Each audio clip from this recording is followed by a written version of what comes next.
Hello दोस्तों, welcome to new story. आज की स्टोरी का टॉपिक है सब कुछ तुम्हारे हाथ में है। तो चलिए स्टोरी को स्टार्ट करते हैं। एक आदमी रेगिस्तान से गुजरते वक्त बुदबुदा रहा था, कितनी बेकार जगह है ये, बिल्कुल भी हरियाली नहीं है और हो भी कैसे सकती हैं। यहाँ तो पानी का नामो निशान भी नहीं है।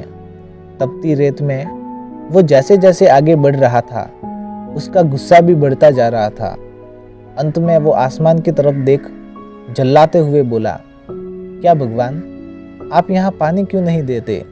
अगर यहाँ पानी होता तो कोई भी यहाँ पेड़ पौधे उगा सकता था और तब ये जगह भी कितनी खूबसूरत बन जाती।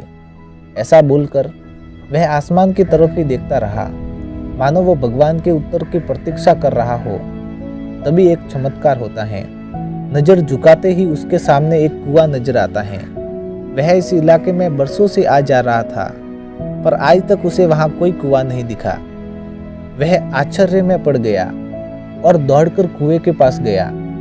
कुआं लबालब पानी से भरा हुआ था।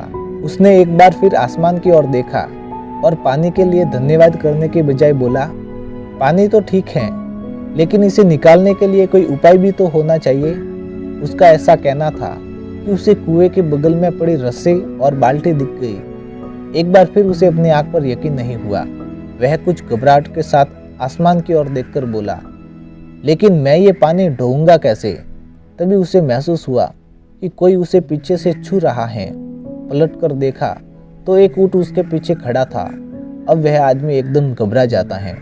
उसे लगता है कि कहीं वो रेगिस्तान में हरियाली लाने के काम में फंस न जाए।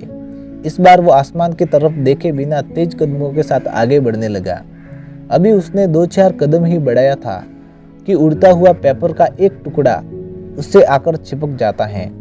उस टुकड़े पर लिखा होता है, मैंने तुम्हें पानी दिया, बाल्टी और रस्सी दी, पानी ढोने का साधन भी दिया। अब तुम्हारे पास वो हर एक चीज है जो तुम्हें रेगिस्तान को हरा भरा बनाने के लिए चाहिए।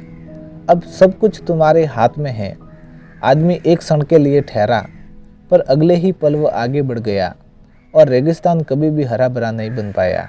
सीख, कई बार हम चीज़ों के अपने मन मुताबिक न होने पर दूसरों को दोष देते हैं। हम सरकार को दोषी ठहराते हैं, कभी अपने बुजुर्गों को, कभी कंपनियों को, तो कभी भगवान को। इस दोषारोपण के चक्कर में हम इस सच्चाई को अनदेखा कर देते हैं कि एक इंसान होने के नाते हम में वो शक्ति है कि हम अपने सभी सपनों को खुद साकार कर सकते हैं।